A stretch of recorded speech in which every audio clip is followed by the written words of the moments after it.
Why the Red Sox need to do everything they can to get Kyle Schwarber here.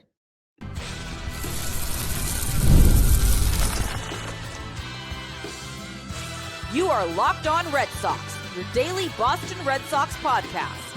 Part of the Locked On Podcast Network, your team every day. Hello and welcome to Locked On Red Sox, your daily Boston Red Sox podcast, part of the Locked On Podcast Network, your team every day. I'm your host, Gabby Maljanian, former ESPN social media associate and current host of the Boston Balling podcast as well. And I'm here to bring you the latest in all things Boston Red Sox, Monday through Friday, straight to your favorite podcast feed. And want to know the best part? It's all free. So make sure that you tune in because Locked On is here for you every single day. Today's episode is brought to you by FanDuel. Right now, new customers can bet just $5. And if your bet wins, you'll get $300 in bonus bets to use across the app. Download the app today. Happy Thursday. Welcome to the show. Does that FanDuel deal sound great? You're going to hear a little bit more about it later on today's show. But the Boston Red Sox must do everything that they can to get Kyle Schwarber in Boston. Why?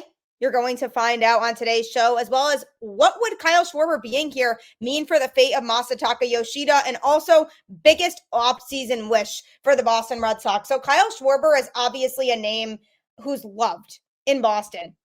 Went on an absolute tear for the Red Sox and really helped with that 2021 playoff push that they had post-trade deadline that year. And he just was a player who truly fit right in with Boston and everything that it's about. And he is now a free agent. Now, the Boston Red Sox have no choice but to be aggressive this offseason and make some big moves if they want to be a true World Series contender. 2025 was a great step in the right direction. A team that was young and made the playoffs, got exposure to the postseason with a bunch of their young guys. So now they know that the young core has the capability, and naturally these players are going to be hungry and are going to want to go even deeper come postseason time in 2026. So with that all being said, this needs to be a big offseason, and one major area of need for the Red Sox is a big power bat in the middle of the lineup. After trading Rafael Devers, there was a belief, and rightfully so, that the Red Sox were going to make a move for a big power bat at the trade deadline to replace the lack of power from trading Devers. That didn't happen. As we know, Craig Breslow had a very underwhelming trade deadline. So with that all in mind, now it's the offseason. So now is the time where the Red Sox have to capitalize on filling the holes that they didn't fill at the trade deadline to really give themselves a chance to make that push. And now it feels like the Red Sox are more willing to do it than they were at the trade deadline because they didn't want to mesh with their chemistry at the deadline. Now it seems like they're willing to trade people or do what they need to do. And doing what they need to do would be slotting in a guy like Kyle Schwarber. He could be a steady presence in the lineup, somebody who could hit a lot of home runs, because the problem with the Red Sox offense in 2025 was there really weren't a lot of home run threats. Wilyer Abreu and Trevor Story led the team in home runs, but they didn't hit home runs consistently enough to the point where it could be seen as a dangerous threat to other teams. So that all being said, the productivity that Schwarber could provide could erase a lot of the doubt about the Red Sox being able to hit home runs. Because as you could see in the postseason, teams that out-homered their opponent were teams that were going far in the postseason. The Dodgers did not win the World Series again without hitting a lot of home runs along the way. And the Red Sox offense is good at manufacturing runs and playing small ball, but that only works to a certain extent. You need to be able to balance that with power home run hitters. You can't have everybody who's just a consistent home run hitter and relying too much on that, because that's not really a foolproof plan either. So you can't really be too far in either direction. The Red Sox were a little too far in the direction of a small ball team that can manufacture runs through their speed and their skills and their athleticism, but the power just wasn't there as much. Now you have a guy like Roman Anthony in the lineup who could unlock some power, which would be ideal. He hasn't fully unleashed that power that we know he's capable of yet at the major league level. So that will certainly be a boost to the Red Sox lineup. But if they could add a power bat to the middle of that lineup, that could be a game changer when it comes to what this offense looks like going into 2026. And Kyle Schwarber could be a really good fit. He's 32 years old, and over the last 2 seasons, he's primarily served as a designated hitter, and a really good one at that. He slashed a stat line of a 244 batting average, 365 on base percentage, and 525 slugging with an 890 OPS, which is on base plus slugging. 45 doubles, 95 home runs, 236 RBIs, and he's accumulated an 8.2 wins above replacement over 312 games between those last 2 seasons. That's an ideal fit for a team like the Red Sox who don't really have an everyday DH. And in 2025, they really wanted to take this approach of keeping the DH spot flexible and rotating people through it. But part of that had to do with the fact that they had this overflow of outfielders, and they really wanted to keep them all in the lineup as much as they could because all of them were so valuable to the point where they felt like they needed them to play every day. So it allowed them to create a more flexible DH role. Whereas bringing Kyle Schwarber in would allow the Red Sox to have a consistent everyday DH. And not only that, but it's a guy who's familiar with Boston and he's used to playing in big markets. Philly is a pretty big market. Philly fan base, really passionate, just like the Boston fan base. And the pressure that comes with playing in Philly, I know I've been there. I've sat and watched Philly's games at their ballpark.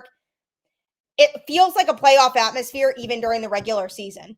So imagine that amplified in the playoffs. So Kyle Schwarber knows what that's like, and he's also experienced being part of a postseason team in Boston with the Red Sox. This is a guy who's familiar with Fenway, has a great bat for Fenway. So because of that familiarity aspect of it, we can be a little bit more reassured that he would be able to make the transition seamlessly, because it's not guaranteed that a new environment is going to help every player to thrive. You don't know how certain players are going to respond to being in a new atmosphere like that. But with Schwarber, because he'd be going back to a place that he is familiar with, that could be a huge key to unlocking this level of success that the Boston Red Sox lineup needs. And Kyle Schwarber's underlying stats were really good in 2025. And just to be clear, his stat lines over the last 2 seasons, I know I mentioned, but in 2025 alone, 724 plate appearances, 604 at-bats, 111 runs scored, 145 hits, 56 home runs, 10 stolen bases, a 240 average with a 365 on base percentage, a 563 slugging, and a 928 OPS.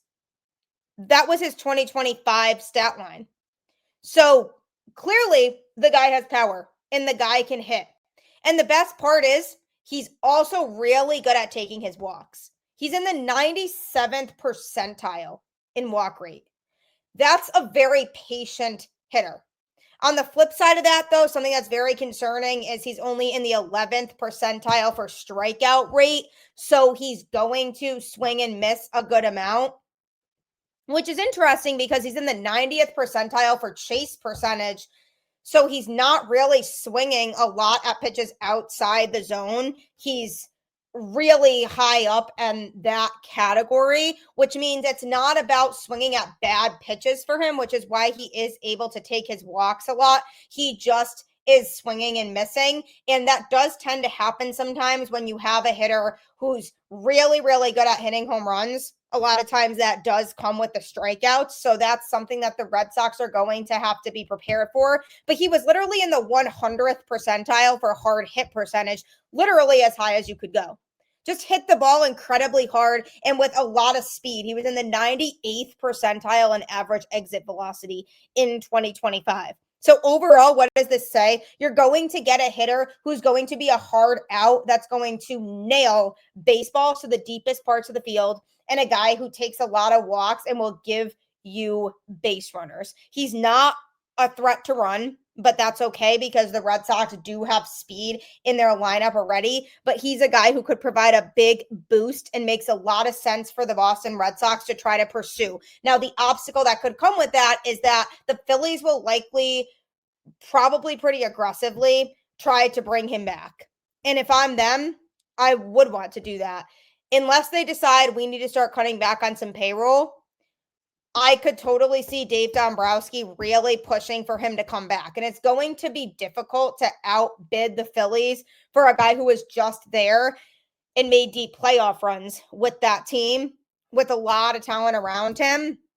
But the Red Sox, it's not like they can't afford it. They have the money to where they can pursue him. So they absolutely need to pursue him this offseason because the game changer that he could be would be a huge boost for this Red Sox lineup. And coming up, what would a Kyle Schwarber reunion mean for the fate of Masataka Yoshida? If you like sports betting or you're trying to get into it, FanDuel is 100% the place for you, especially with the NBA season going on, NHL season, NFL. There's lots of different sports that you can bet on, and you can make so much money while doing it. Plus, the best part is that right now, FanDuel is giving new customers $300 in bonus bets when your first $5 bet wins. So head to FanDuel.com to sign up and play your game with FanDuel, the official sports betting partner of the NBA.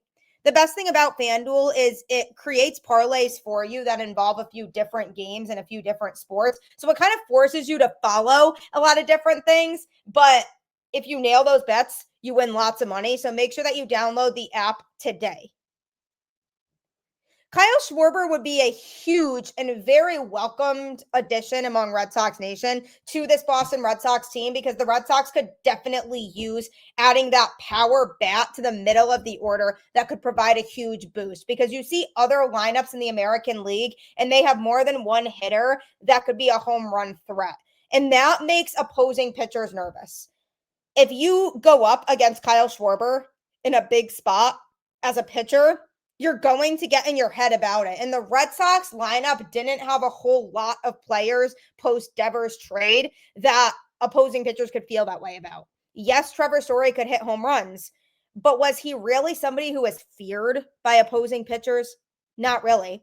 Kyle Schwarber performs consistently in the big moments, especially in the postseason. So those moments full of pressure are not too big for him. So bringing him here and instilling that fear in an opposing pitcher's head naturally could get them to not pitch as effectively, which could cause a chain reaction of being a stronger situation for the Red Sox to their advantage that they could use to rattle a pitcher. Now, the problem with Kyle Schwarber coming in here and being probably a full-time DH, that could impact the fate of Masataka Yoshida because Yoshida was injured at the start of the 2025 season, and the Red Sox didn't really have to worry about at that point creating a spot for him. So then they traded Rafael Devers, and it became a little bit more clear what Yoshida's role was going to be. They kind of made it clear that they weren't planning on having him play in the outfield because defense is definitely a weak point of Yoshida's game. So they primarily were having Yoshida DH, but when Roman Anthony was healthy, they would also alternate him into the DH spot as well. So it was a lot of rotating people through in that role, and the Red Sox liked that, but they did look to Yoshida primarily to DH. Now, if they bring in Kyle Schwarber and he were to be a full-time DH, that could be a tough situation for the Red Sox to navigate because what exactly do they do with him? Because Yoshida has technically been the main one holding down the DH role, but he doesn't bring a whole lot of power to that position. And usually if you think of a designated hitter, you think of somebody who could bring a lot of that power. So there's a possibility that Yoshida is playing elsewhere by opening day 2026, whether the Red Sox are able to trade him elsewhere or DFA him and give somebody else a chance to pick him up. if they can't trade him, his $18 million salary will end up ultimately being a sunk cost and a potential boundary in front of a potential Schwarber signing, because that $18 million is significant. Given Yoshida's frequent injuries that he's had, because it is true he hasn't really fully been able to stay healthy with the Red Sox, and his pricey contract relative to his production in the major leagues, it's kind of not adding up. The way that he's performing isn't really matching up to how much the Red Sox are paying him right now. So that's a problem. So it's really hard to intrigue another team with that, because their justification could be, well, why would we trade for a guy like that when we owe him that much money and he's not really producing at a super high level? So the Red Sox likely would probably have to eat a significant amount of his contract money in order to entice another team into a trade. The Red Sox have been reluctant to do things like that in the past, as evidenced by the return in the Devers trade in exchange for the Giants eating his entire contract. So the thing is that the Red Sox, if they agree to take on a lot of his contract, they could maybe find a trade partner, but it'd be hard to justify a team giving back this huge price to the Red Sox because of the fact that he hasn't exactly been producing at the level in which the Red Sox would have hoped that he did. It's pretty evident that there's going to be an outfielder traded this offseason, whether that's Jarren Duran, Wilyer Abreu, or maybe Cedar Rafaela, but likely not him. It would likely be either Duran or Abreu. Those guys are all talented enough to be able to warrant regular playing time in the big leagues. And with Roman Anthony entering the mix for his first full season as the Red Sox star outfielder, it definitely makes sense that a trade is imminent.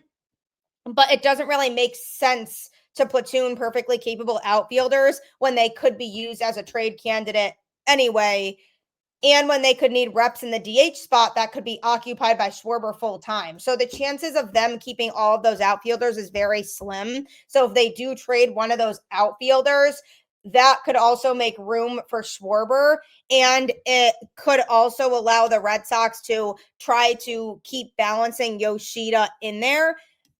So a reunion with Schwarber makes a lot of sense for the Red Sox because of the fact that they need that power punch in the lineup. But the Phillies aren't really the only hurdle between them and him, because Schwarber is an obvious upgrade for a team looking to grow into a serious contender. And the Red Sox should make all of the moves necessary, potentially including a few uncomfortable trades, to try to make room to bring him in. Now, one of two things likely could happen here is that with Yoshida, maybe they end up saying, okay, we'll just cough up the money and we'll DFA him. And if somebody picks him up, okay. If not, he comes back and he's in the minors. And the Red Sox almost have to get it through their heads this offseason that they're going to be taking on that money that they have to pay Yoshida, and they just have to accept that.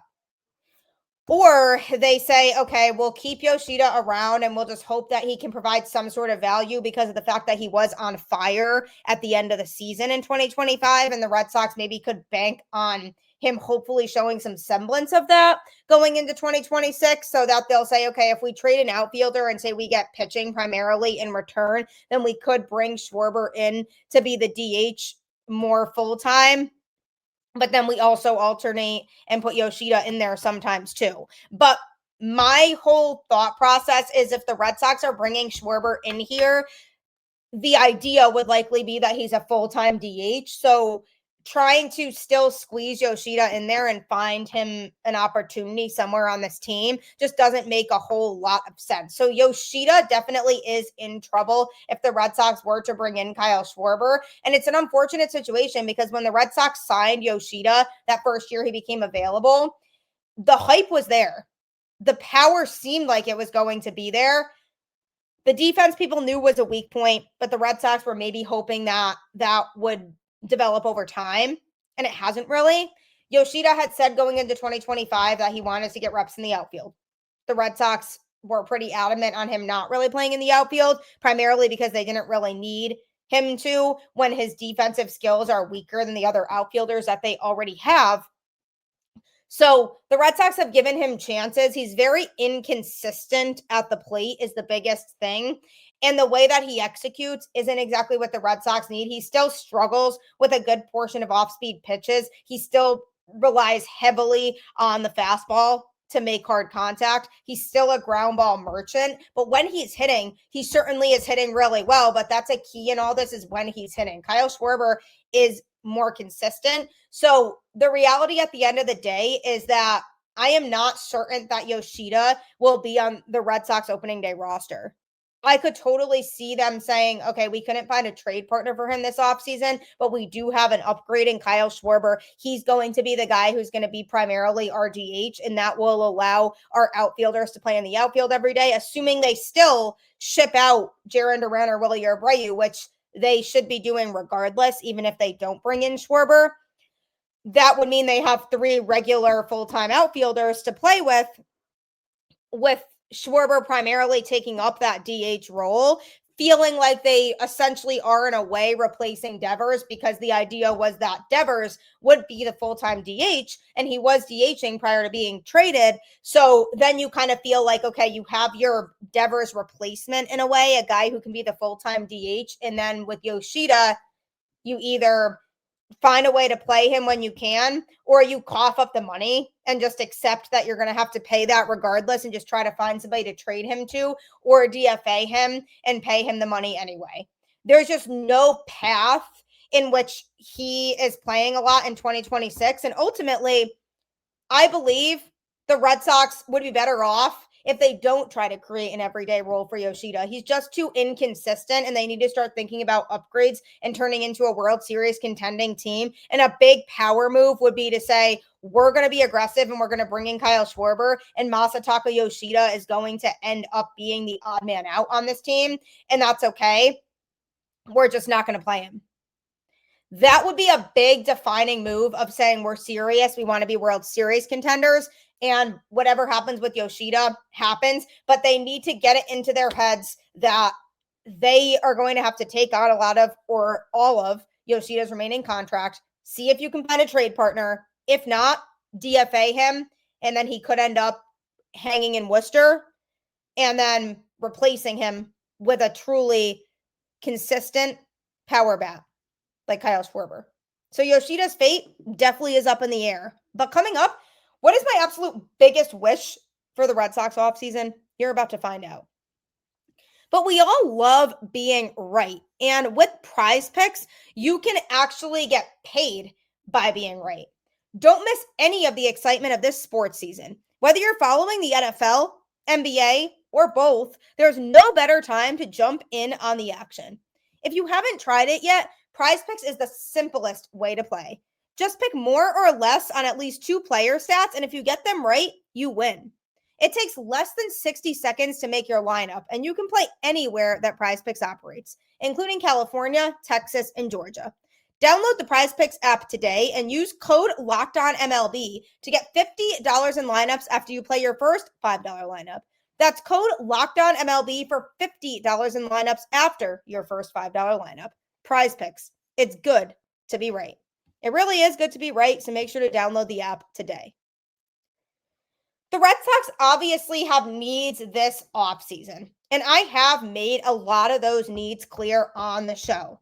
But some areas are more desirable and bigger needs than others.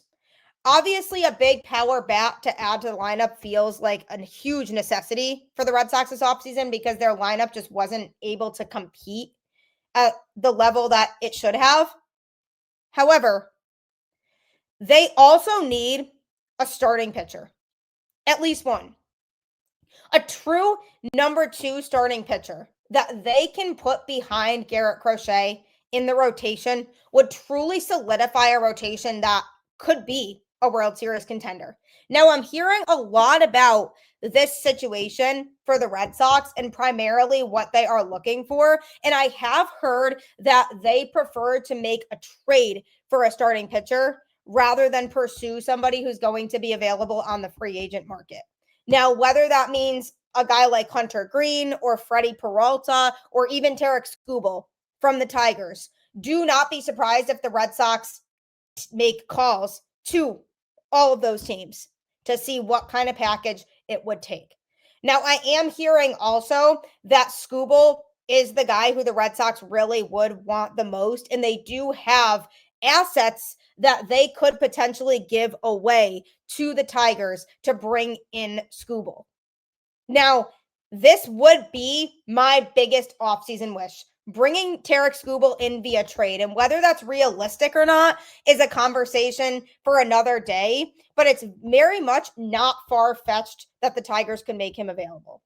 If they don't feel like they can reach an agreement with him on an extension, they should make him available for trade, because the biggest mistake that the Tigers could possibly make would be to let Tarik Skubal walk and not get anything in return. He is way too talented of a pitcher, and that would be an insanely missed opportunity. It's like when the Angels chose not to trade Shohei Ohtani that trade deadline before he became a free agent, because they, for whatever reason, thought they were going to make a playoff push with him. And then as a result, he went to free agency, ended up going to the Dodgers. So the Angels ended up getting nothing for him. The Tigers cannot make that mistake with Skubal. If they think there is even the slightest chance that he won't be able to reach an agreement with them, or that he could go elsewhere in free agency, they need to be fielding calls for him. And the Red Sox are 100% going to be in line. Now, obviously, this is a lot easier said than done. We can all fantasize and say, yes, we want Tarik Skubal in Boston, myself included. That would be my dream player for the Red Sox to end up with this offseason. But there would be so many teams in line for a guy like that. Any team who's contending or feels like they can contend in 2026 should be in that line and should be making a call. Now, the difference is the Red Sox are one of very few teams who could actually realistically pull off a trade for Skubal. Why? Because the Red Sox farm system is deep. The Red Sox have some major league talent that they can and should be moving. It's going to take a lot, but Craig Breslow has proven that he is not afraid to move talent. Starting with Rafael Devers. Talk about how big of a trade that was. When he acquired Garrett Crochet, the assets that he gave up was kind of a haul. Some key prospects that could have been a huge part of the Red Sox future, he gave up to get Garrett Crochet here. So you bet that Craig Breslow is going to be on the phone when it comes to trying to get the Tigers to work out a trade to bring Tarik Skubal to Boston. Why is he my biggest dream for the Red Sox offseason? Because a 1-2 punch of Crochet and Skubal in the rotation, the Cy Young finalists, no doubt would give the Red Sox a really good shot of making a deep run. Pitching wins championships. You can talk all day long about lineups and how you have to out-homer people, which is absolutely true. But if you don't have the pitching, you are not going to be able to succeed in the postseason. You don't see teams win the World Series without their pitching. Look at the Dodgers and how incredible their starting rotation pitched in this playoffs. Blake Snell, Yamamoto, who was World Series MVP, Tyler Glasnow, Shohei Ohtani. I mean, you can't make this up. These are guys who got them a World Series title, and not to mention they won the World Series the year before, too. That would be a big market move to make that happen and trade for Skubal. Now, the caveat to that is that the Red Sox would have to guarantee that they would extend him. Because of the haul that it's going to take to get a guy like Skubal in a Boston Red Sox uniform, they need to be prepared to be able to give up assets, but they also need to be prepared to extend him. Exactly the same move that they made with Crochet. They traded for Crochet, moved some key assets, but extended him pretty promptly to secure him in Boston for years to come. So now the fact that they traded for him doesn't really come with regrets or feel like they dropped the ball on it, because they secured their guy for years to come. They had to be willing to give him that extension and commit to it. And now they would have to be willing to commit to that same thing with Skubal. No doubt about it. But if they were to acquire a guy of that caliber, this Red Sox rotation would be looking a lot better heading into 2026. Because in reality, there are question marks in it right now. Everything outside of Crochet and Brayan Bello are question marks. And Brayan Bello is not at the level of a number 2 to where you could really trust him to roll out there after Garrett Crochet consistently in a playoff series. Go out and get Tarik Skubal as long as the Tigers are making him available. There's no guarantee that they will. They might decide to keep him still. But if he becomes available, do everything in your power to make that happen. If the Red Sox have an offseason in which they bring in Kyle Schwarber and Tarik Skubal, I would be beyond happy. Very much beyond happy. There are a lot of pieces in place with this Red Sox team. Just got to go and add the finishing touches. These two guys can get you there. So we'll have to see what they do decide to do. But hopefully they make some aggressive moves this offseason.